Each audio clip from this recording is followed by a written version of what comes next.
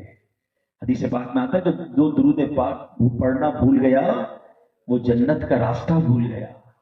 درود پاک اپنے معمولات میں شامل کیجیے. تصویر رکھا کریں جیب میں. روز کا کوئی عادت بنائیں کہ میں نے 313 بار کے مثلا درود پاک پڑھنا ہے, 500 بار پڑھنا ہے, اللہ توفیق دے تو 1000 بار پڑھنا ہے. آپ کو پتہ ہے روزانہ 1000 بار درود پاک پڑھنے کی فضیلت کیا ہے؟ حدیث پاک میں آتا ہے جو روزانہ 1000 بار درود پاک پڑھے, خلاصہ عرض کر رہا ہوں حدیث کا, وہ مرے گا نہیں جب تک جنت میں اپنا گھر نہ دیکھ لے. کتنی دیر لگتی ہے 1000 بار درود پاک میں؟ واک کرتے ہیں, گاڑی پہ جاتے ہیں, ٹریول کرتے ہیں, تصویر نکالیں, پڑھنا شروع کر دیں. اللہ کرے کہ ہماری زبان ذکر و درود سے تر ہو جائے. اور 8واں حق کیا ہے؟ آخری حق, سبحان اللہ, کہ پیارے آقا کے روضے کی زیارت ہو جائے, مدینے جائے, قبر انور کی زیارت ہو جائے. یہ حق ہے نبی پاک کا امتی پر. مگر آج کچھ لوگ تو واقعی مدینے کو بڑا یاد کرتے ہیں, مگر بڑی تعداد وہ ہے کہ جناب ان کو فکر ہی نہیں ہے. دنیا دیکھی, مدینہ نہیں دیکھا. پیسے جمع کیوں کرنے ہیں؟ یورپ جانا ہے. پیسے کیوں جمع کر رہے ہیں؟ فلاں ملک دیکھنا ہے.